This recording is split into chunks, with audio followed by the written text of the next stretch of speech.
In connection to the pasuk Vayigdelu Hanaorim, the boys grew up. It's referring to Yaakov and Esav. It says in the Yalkut Shimoini that Esav was really also included in this idea of growing up. This is a Medrash Yalkut Shimoini, which we're going to be quoting in a minute. That is, that Vayigdelu doesn't only mean that they physically grew up in age, but rather it means a spiritual greatness. Over there, the Medrash is quoting a pasuk, where the pasuk says, Ha'odom ha'godol ba'anokim, which literally we would translate the person that's great amongst the giants. And the Medrash says that ha'godol refers to Avraham, Yitzchak, and Yaakov, that are referred to as gedolim. And this is what the Medrash says, the quote that we just said before, that really Esav would also be included in these gedolim. As the pasuk says, Vayigdelu ha'orim. The fact that Esav doesn't end up being a gadol spiritually, but the opposite of Rasha, is because Kilkel B'Masav is because through his own actions he had messed up. In fact, says the Rebbe, the Zohar also explains that Vayigdelu Hanaorim is referring to spiritual maturity, physical, spiritual growing up.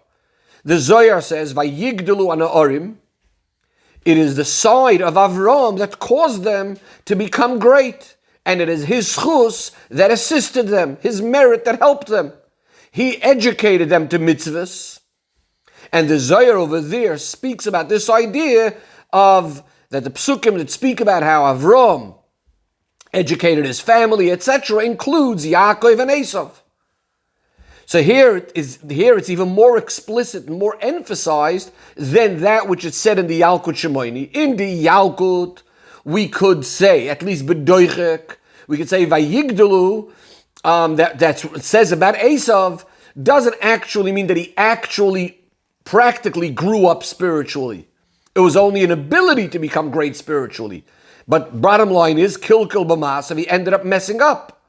But in the Zohar, it says clearly that Vayigdelu is referring to Yaakov and Esav, that they both became greater spiritually, to the extent of actually practically doing mitzvahs, that Avraham Avinu was educating them with mitzvahs. Says the Rebbe, we need to understand, how could we possibly say that Esav on his own was fitting to be great beruchnius, and furthermore, that he even became great to a certain extent? It's only that afterwards he messed up with his actions, where if we look at the pasuk, even before they're born, where the pasuk says, Vayisroitzitzu habonim b'kirba, the children were struggling or fighting inside of her. Chazal say, and the Zohar itself brings this, right after this Pirush of Vayigdelu Hanaorim, the Zohar itself says that already in their mother's stomach, Esav was gravitating, pulling towards Avodah Zarah. Furthermore, right after the words Vayigdelu Hanaorim, in the pasuk itself, the pasuk continues, Vayehi Esav ish yedei atzayid. Esav was a person that was a hunter, ish soda, a man of the field. That means that the pasuk itself is saying that Vayigdelu, the fact that Esav grows up, is expressed in the fact that he goes out to hunt in the field. So how could we possibly then say that Vayigdelu is referring to spiritual greatness? Says the Rebbe, l'cha'oira, seemingly we would be able to answer the first question. That is that Chazal say that a child already in his mother's stomach is taught the whole Torah. When he's being born, comes out into the ear of the world, a malach comes and slaps him over his mouth and makes him forget all of the Torah. And what's the reason for this? Says the Rebbe, the main reason for this is because if he does not forget all of the Torah, then he's not going to have fully b'chira chavshis, free choice. There needs to be a situation where Hashem says, I have placed in front of you chayim and toiv, that which is life and good, and the opposite, mavis and ra. It has to be an equal choice. If the child would remember all of the Torah, he wouldn't have that free choice.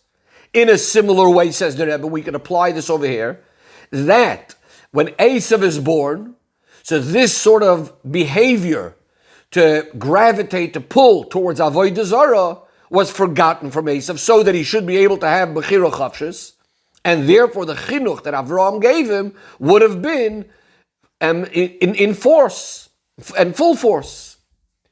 Says the Rebbe, but this is not enough of an answer, because at the end of the day, the way Esav behaved in his mother's stomach did leave over a very serious impression, a nature to gravitate to Avodah Zarah, which eventually did bring that in his adult stage. He did actually turn to Avodah Zarah.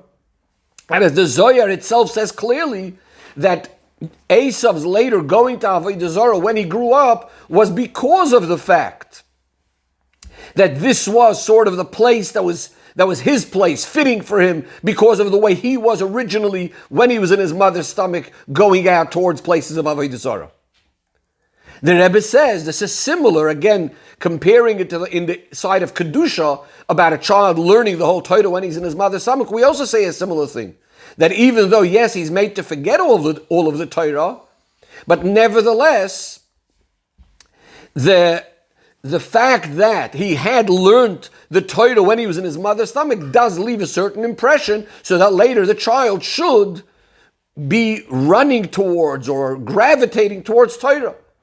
So if that's the case, and we apply this now back to Esav, that his being in his mother's stomach did have an impact on him for Avodah Zarah, so we're back to the original question. How can we then say that Esav is included in the Gedolim, in those that are called Godol, in a spiritual sense, but he only messed up afterwards with his actions? The Rebbe now turns to another aspect that the Rebbe is going to ask a question as well. On the passage that we mentioned before, but that inside of Rivka's stomach they were already quarreling, already arguing. Chazal give another pirush, that this Yisroitzus, the quarreling between Yaakov and Esav, was regarding the inheritance of the two worlds, Olam Hazeh and Olam Haba. That's what they were fighting over. Says the Rebbe, it seems to be very, very surprising. What exactly is the fight going on between Yaakov and Esav? Esav is interested in Olam Hazeh. Yaakov is interested in Olam Haba. So there's nothing to fight about. There's nothing to quarrel about. So we must say that Esav wanted not only Olam Hazeh, and Yaakov wanted not only Olam Haba, but each of them wanted both worlds. So the question is, why would Esav HaRasha be interested in Olam Haba? Says the Rebbe, we're going to understand all of this by first prefacing the explanation in this Maimer Chazal that we mentioned before, that Esav already in his mother's stomach was running towards Avodah Zarah, which seems to be very, very, very strange. We know that the Avos are called a Merkava. They are like a vehicle, a chariot, to Ratzon Elyon, to Hashem's will. As the Alter Rebbe explains in Tanya, that what that means is that the Avos, all of their Evorim, all of their organs, all of their limbs, were completely dedicated and holy to Hashem, and they never became a Merkava. They were never a vehicle to anything but the Eibishter's Ratz and Hashem's desire. Their whole lives, every minute of their life was only dedicated to Hashem. It's obvious then that their children were born in a state of absolute Kedusha, and in the children there's what we call the Koyach Olav, the power of the father. And in fact, we say that a child has the very essence of his father. How then is it possible that Yitzchak's child, Yitzchak's son, should naturally be gravitating in his mother's stomach, should naturally be gravitating to Avodah Zarah? The fact that Esav later turns out to be a Rasha, that's not a question. Because as we said, he killed b'masav, through his own actions he messed up. Every single person has free choice to behave how he chooses. So Esav chose, whether it's because of the environment, as the pasuk says, "Akanani asher noichi yoshev bekir boy," living amongst the Canaanim. He had very much to do with Nimrod and so on.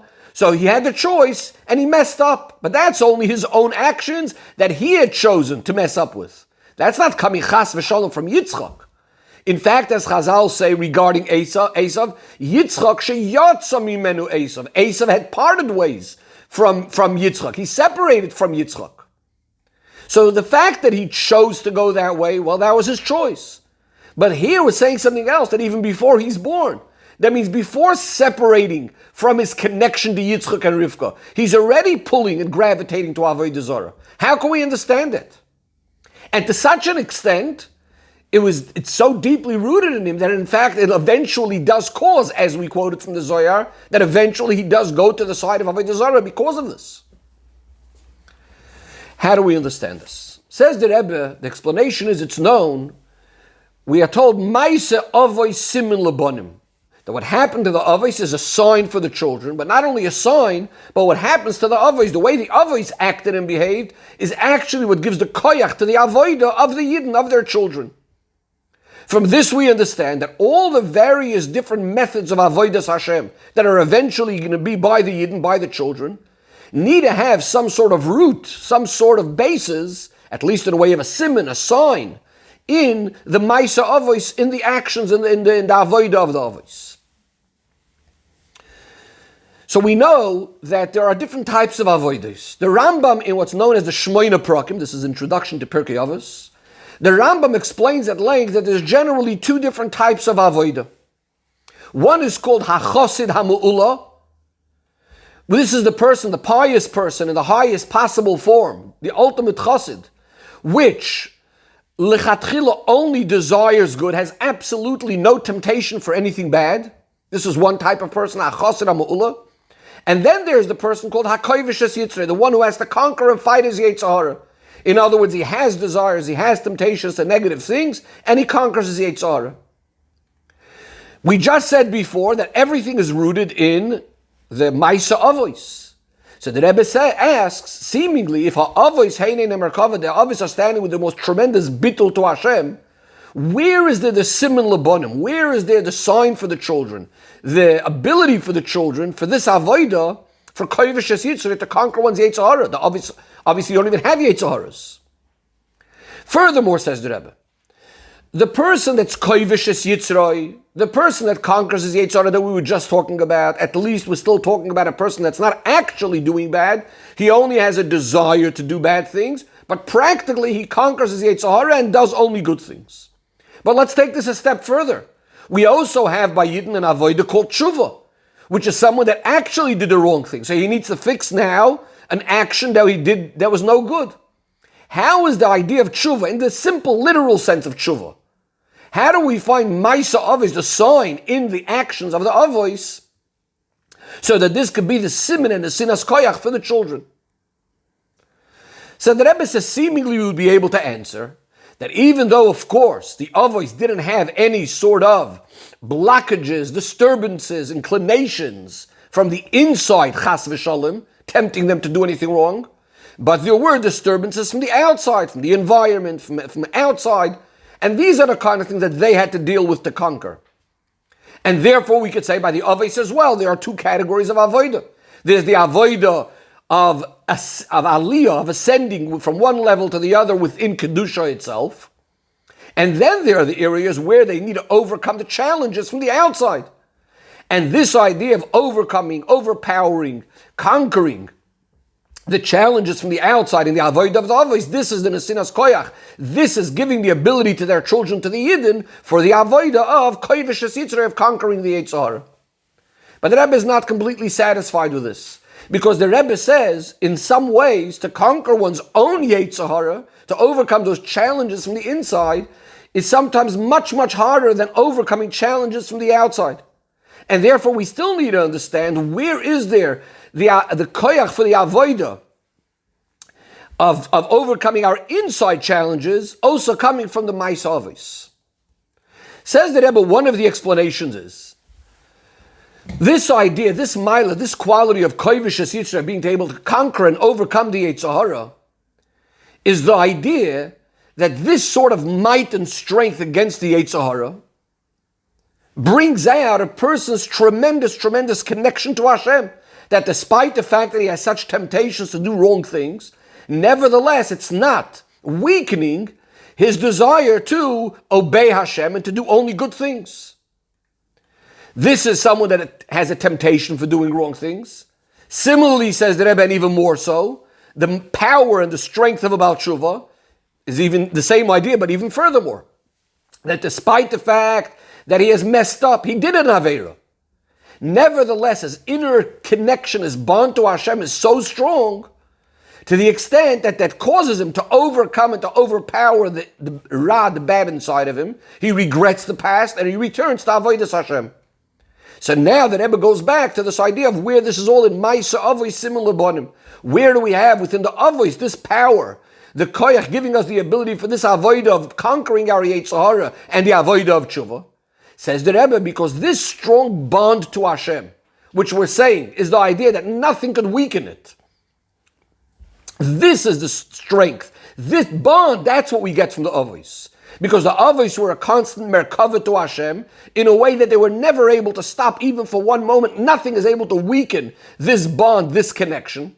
And therefore, it is this strength that gives the Yidden the koiches to be able to do these avodas. That means that even though practically, by the Avos, it would have only expressed itself where you saw the strength, was only in connection to challenges from the outside. But if we look at the cause, if we look at what's causing that strength, it's all about this amazing, strong connection to Hashem, which doesn't allow them to give in to anything and ready to overpower anything. And that's what gives a koyach to the Yidden after them to even overcome the challenges and the blockages that may come from inside of themselves. Says the Rebbe, since the avodah of the avos is divided into these two categories of avodah, so this is also mirrored and reflected in regards to their children. That means that the avos had also two kinds of children. In accordance to these two general categories of avodah, again, the chassid amula, the perfect, pious person that has no temptations at all, and the other person that needs to overcome his Yetzer Hara. In our context that we're speaking about, this would be the children of Yitzchak. He has a Yaakov and he has a Esav. In a similar way, in the footnotes that Rebbe explains, Avraham also had Yitzchak and Yishmael, but here we're focused on Yaakov and Esav. As Rashi says, Yaakov and Esav ho amurim b'parsha. Yaakov and Esav that are discussed over here in the parsha. So Yaakov is the Ish Tam, Yoshev Eholim. He is the wholesome one, the complete one, the sincere one that sits and learns Torah. He is the Chassid Amu'ula. He is that pious one. And Esav is the Ish Yedei Yatzai, the hunter. And this goes in accordance to the avodah of the one that needs to deal with his Yetzer Hara, conquer his Yetzer Hara. And where does this start? It starts already in their mother's stomach as they're even an unborn child. Says the Rebbe, the difference is only by the avos themselves. Since they are the merkava, there's no room for any sort of metzias of bad chas v'shalom at all. Whereas by the Toldos, by their children, which the children are already not the avos, they're already something outside of the avos. So now is already shayach, some sort of metzias of negativity. But being that they're the Toldos of the avos, it's not mamish bad, but only in a way that the existence of this potential for bad is to bring out the idea of koivishas Yisrael, so that one could overcome the Yetzer Hara. The Rebbe adds, the Rebbe says this is similar to, there's a Maimer Chazal, which speaks about when Hashem is creating the world, and the Medrash says over there, that Eini Yodeya, there's the actions of the tzaddikim, there's the actions of the Rishoim, and I'm not sure which one is Hashem interested in. Is the actions of the Rishoim or the actions of the tzaddikim? And then the Medrash goes ahead and explains how we know what the Eibishter wants, etc. But the question is, how can we ever even think that the Eibishter should be interested in Maaseh and Shol Rishoim?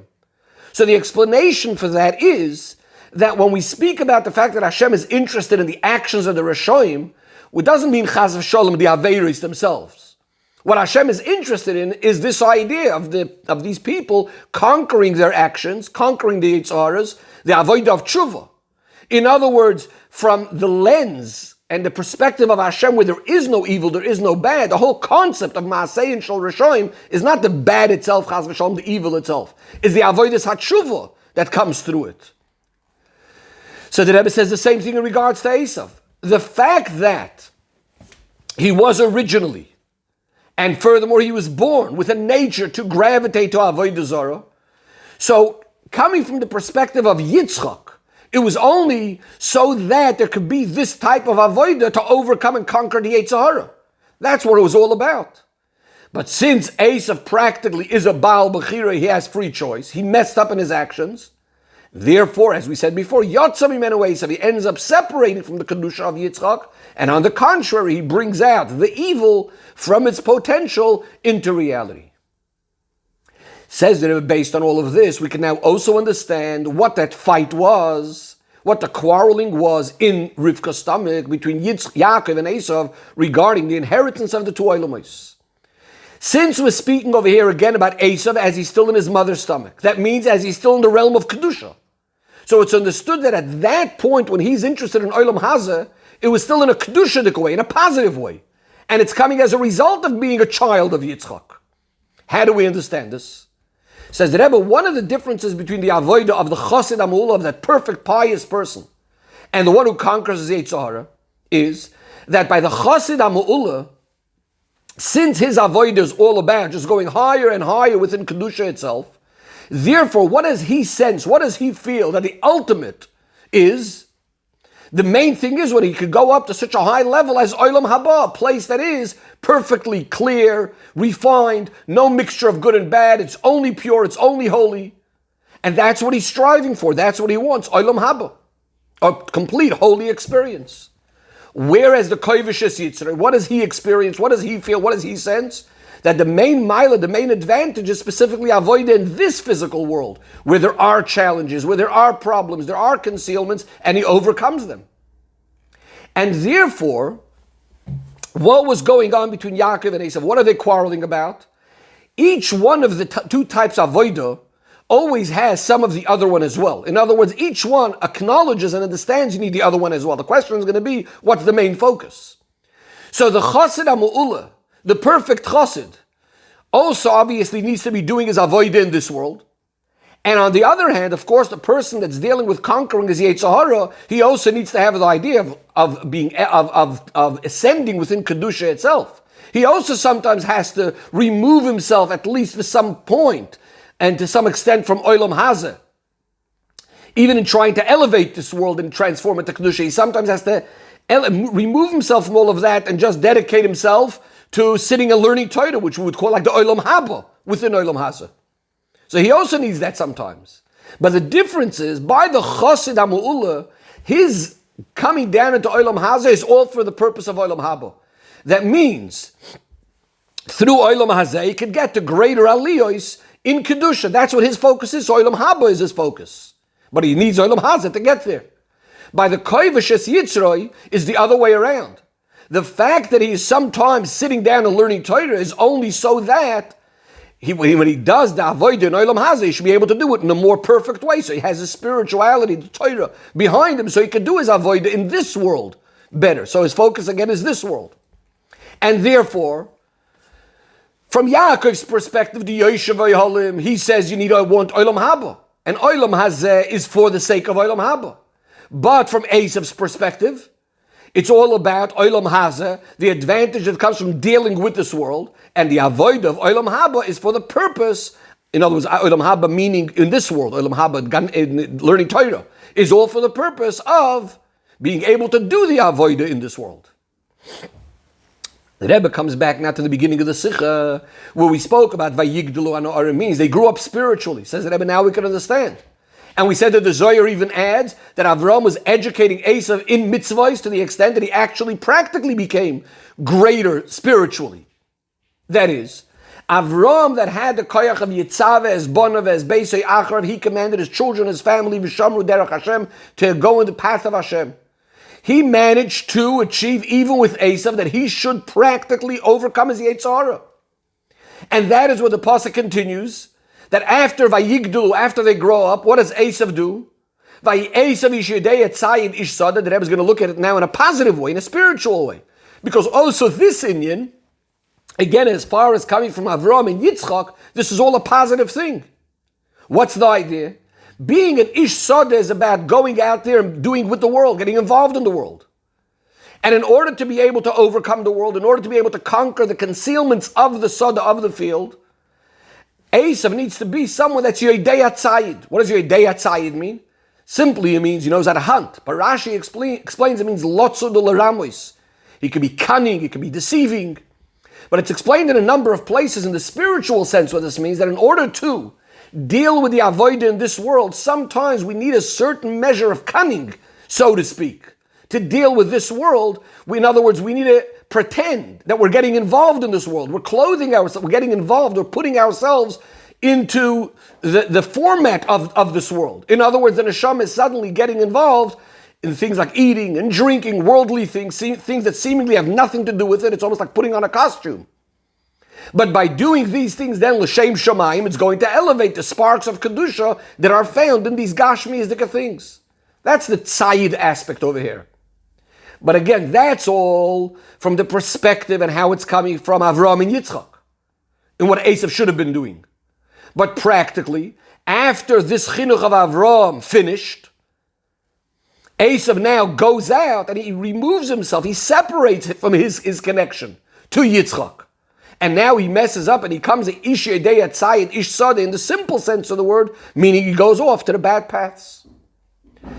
Says the Rebbe, this explanation, how Esav, the way he was born originally out of Yitzchak, he's pure good, this also fits very much and can be understood from the explanation of the Alter Rebbe in regards to the reason why Yitzchak wanted to give the brachos to Esav.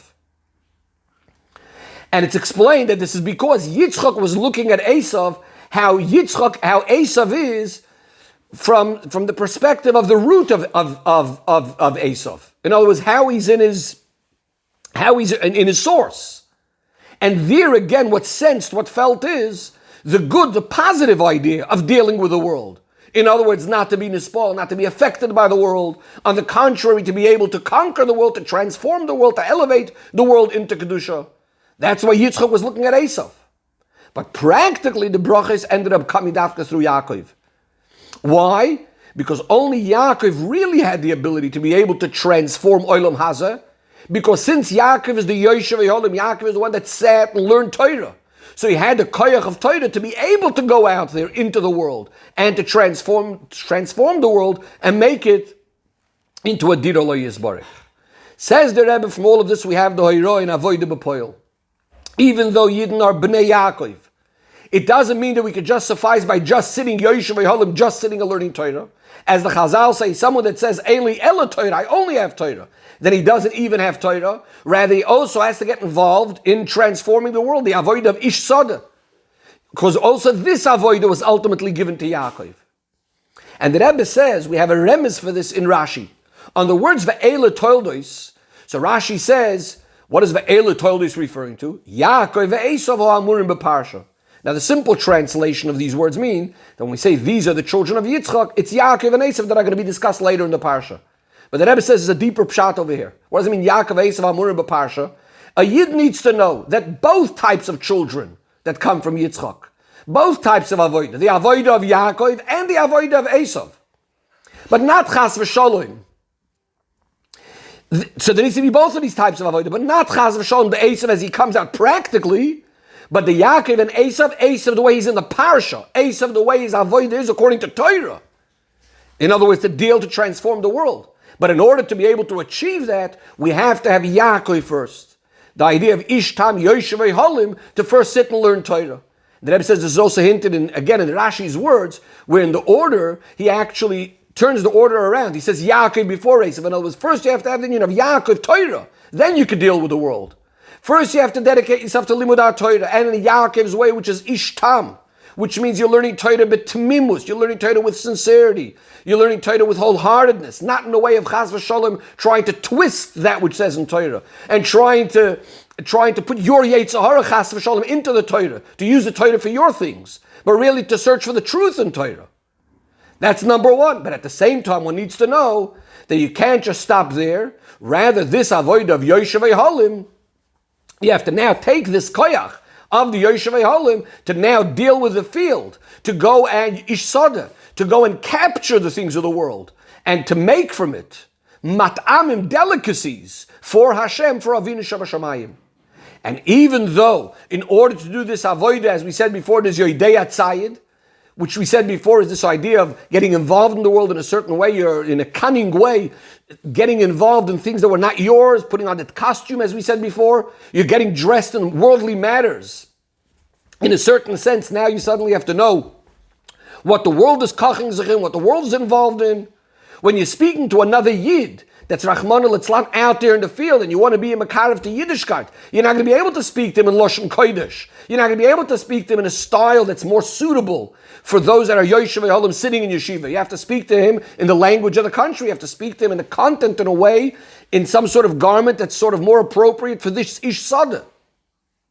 Or as the Rambam says, When we start educating people, we start with little children, we start things that they love, according to his young age. With little children, we might start with giving them nuts, and when they grow up a little bit, with giving them nice shoes and nice clothes. A little bit older, we'll give them money, we'll give them honor. But all of that, as the Rambam says, these are not the ultimate, these are not the best. Eventually, this is only according to the immaturity of the person, that's what he needs. But you need to start off with that. And even though in the meantime, you are speaking to him about getting excited about these nuts and other sort of things, but since you're doing it, you're involved in these things right now, but since you're doing it, coming out of being a Yoshev Yolim, you're coming it as a continuation of first sitting and learning Torah yourself, then this protects you, that even your avodah within the Sada should be according to the Torah's way. And as we said before, it's all Toldos Yitzchak, which are Amurim B'Parsha, so you're dealing with the Sada, but the way Torah deals with it. And through carrying out this avodah of Toldos Yitzchak, in both sorts of avodah, we're Zoicha B'Karev to the time when we're going to say to Yitzchak, Ki Ato Avinu, that you are our father. Geula Amit Izvah Shleima Yidei Mashiach Tzedkeinu.